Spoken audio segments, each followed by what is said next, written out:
Eu proponho que a gente já dê o pontapé inicial e comece a repercutir uma história que segue dando o que falar. Isso porque depois de ficar famoso, como o chefe que sorteou e tomou de volta um carro de luxo de uma funcionária que logo depois foi demitida, ele acabou preso pela Polícia Federal. Claro que eu me refiro ao empresário Rodrigo Morgado, ele que foi detido em flagrante pela Polícia Federal aqui em São Paulo nessa terça-feira por porte ilegal de arma durante uma operação contra o tráfico internacional de drogas. Que reviravolta, hein? Jess Peixoto, me ajuda a entender aqui no detalhe. Então, a realidade é que o Rodrigo Morgado ele foi preso ontem na manhã por uma operação da Polícia Federal que no caso está investigando o tráfico internacional, que está investigando o tráfico de drogas. E ele veio ao holofote muito também, André, porque ele fez um grande sorteio lá de um carro, um presente a uma funcionária, e pouco tempo depois ele tomou esse carro dela. E é interessante notar que muitas das vezes esses sorteios, essas premiações, elas também são uma forma de lavar dinheiro, de mostrar como se fosse gasto, de declarar um determinado gasto que não ocorreu. A funcionária na época até falou que o carro apresentava várias avarias, defeitos, então não era um carro zero ali, mas provavelmente o valor declarado por ele o seria. E o Rodrigo, ele no geral, ele tá sempre nas redes sociais, ele vende curso na faixa aí dos 2, 3 mil reais e agora ele se encontra no cerne desta investigação de tráfico de drogas. É mais um exemplo de como o crime tem buscado atividades que pareçam lícitas para de fato conseguir fazer essa lavagem de dinheiro e o dinheiro retornar para os criminosos. Que sujeito maravilhoso, né, mano? Além de muquirana, estelionatário e vários outros adjetivos que eu vou deixar você complementar. Pois é, Marinho. E essa estratégia tem sido muito utilizada, como a Jess bem pontuou, e tem, inclusive, gerado um efeito de distorção do funcionamento dos mercados, porque a gente acaba tendo criminosos organizados que, na prática, são verdadeiros empresários do crime, que fazem atividades ilícitas extremamente lucrativas, mas que, ao mesmo tempo, também exercem atividades que estariam dentro da legalidade e usam essas atividades que estão dentro da legalidade de forma a lavar dinheiro, de um modo que também distorce o mercado em relação aos seus concorrentes, porque, afinal de contas, você está, do ponto de vista de um empresário honesto, ele está tendo que concorrer e que enfrentar não apenas os outros empresários honestos, não apenas a enorme burocracia do Estado brasileiro. A gente sabe como empreendedores e empresários são verdadeiros heróis nesse país, diante de tantos empecilhos e dificuldades que a burocracia empresta. Mas não basta isso. Eles também precisam enfrentar empresários que são do crime, precisam enfrentar o crime organizado e estratégias que são violentas e que misturam exatamente o crime com o mercado legal. Isso é muito danoso para a sociedade, não apenas no aspecto do crime, mas também no aspecto do funcionamento da economia, da produtividade das nossas atividades legais e da nossa capacidade de geração de emprego e renda. Ou seja, na prática, o Brasil mostra que o desafio do império da lei faz com que o bandido seja mais recompensado que o trabalhador honesto. Essa história, sinceramente, é toda bizarra do começo ao fim. A coitada da funcionária aqui, que pelo menos, sejamos sinceros, teve a alma lavada, por mais que esse chefe, esse patrão picareta tenha caído aí realmente na força da justiça sendo feita por porte ilegal de armas, tá? Mas ela ia receber um Jeep Compass 2017, todo capenga, todo dilacerado, sem a mínima condição de uso. E para ela poder receber esse veículo completamente, enfim, limitadíssimo, para dizer o mínimo, ela ainda teria que cumprir várias metas de trabalho, certo? Trabalhar mais uns 3 anos, cumprir umas metas assim, hostis ao extremo, draconianas, para aí sim, talvez, receber isso. E aí ela, claro, sim, surgiu, questionou o básico e, enfim, foi despedida. Olha o nível do negócio. Mas é o que eu digo aqui, meu amigo e minha amiga, do meu coração aqui, do dia a dia, dessas manhãs de Morning Show.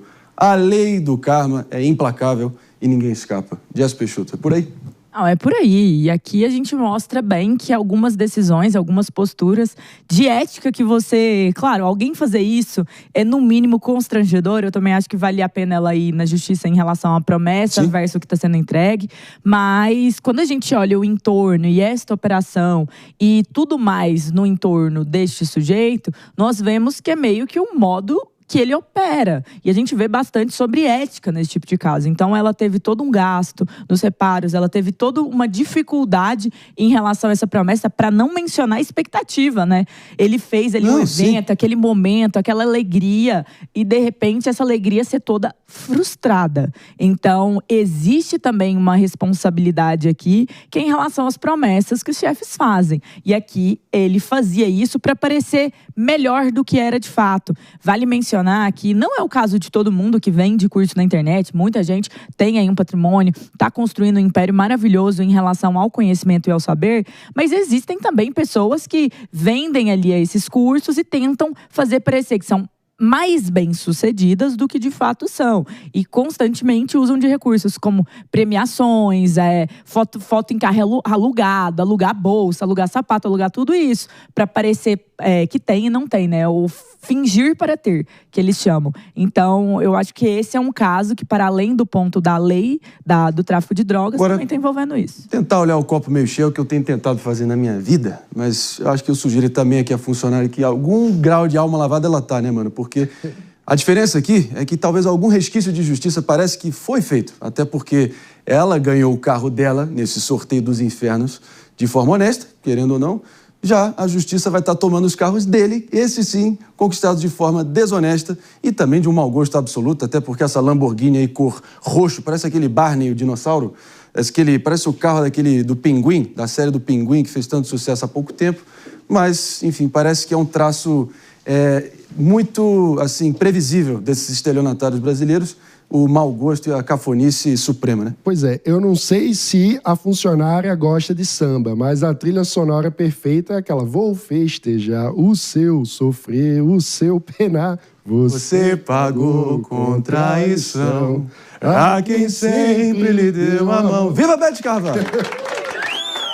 Hello, galera! O Supermano Ferreira soltando a voz, galera. Não, mas é curioso, né? Porque, de fato, do ponto de vista do funcionário no Brasil, é cada vez mais difícil você ter certeza se está trabalhando para uma empresa idônea e honesta, ou se você eventualmente tem um patrão que, na verdade, é um charlatão ou um estelionatário. Sim. Que está prometendo mundos e fundos, mas vai entregar muito menos do que promete e que tem como origem do seu enriquecimento o mercado ilícito e não o mercado lícito em que você achava que estava trabalhando. Então, é muito difícil essa situação e mostra como, na prática, nós precisamos cobrar que o Estado brasileiro foque no essencial, em garantir que vivamos sob o império da lei e não 1 milhão de outras atribuições que ele não consegue entregar.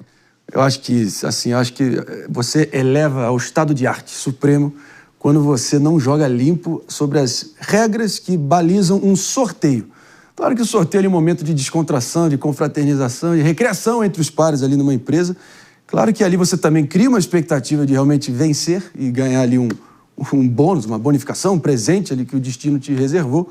Só que o sujeito só revela os termos depois. Isso, para mim, enfim, difícil superar esse grau de falsidade e de maldade, sinceramente. É aquilo, a lei do karma é implacável. A gente tem aqui mais uma presença ilustre, mais uma vez aqui agregando e muito ao nosso Morning Show, Márcia Dantas se juntando a nós. Beleza, querido? Bom dia. Tudo bem, já comecei com essa bomba aí, né? Meu Deus do céu, já ouvi vocês falando dessa bomba desse cara. Dá vontade de, sei lá, fazer o quê com ele? Ai, não sei. É porque eu não paguei meus advogados ainda esse mês para dar minha opinião, gente. Vamos passar para a próxima. Agora, inclusive, lembrando aqui, parece que a gente... Me lembrou quando a gente botou aqui a Lamborghini cafona rocheada e a Márcia Dantas ao lado. Eu lembrei que as cores têm 50 tons. Já o dele tá bem... Enfim, ele partiu ali para uma esculhambação total. Eu vim combinando, Marinho, com ela? Não. O seu tom salvou a cor roxa. A reputação do roxo foi salva por esse belo conjuntinho lilás que você está apoiando. Graças a Deus. Muito obrigada. Porque senão você ia ter me chamado de cafona e eu não queria isso, né? Eu, sinceramente, falei, nossa, Nossa, ele tá bem elegante. Mas olha só, como sempre, não poderia ser diferente.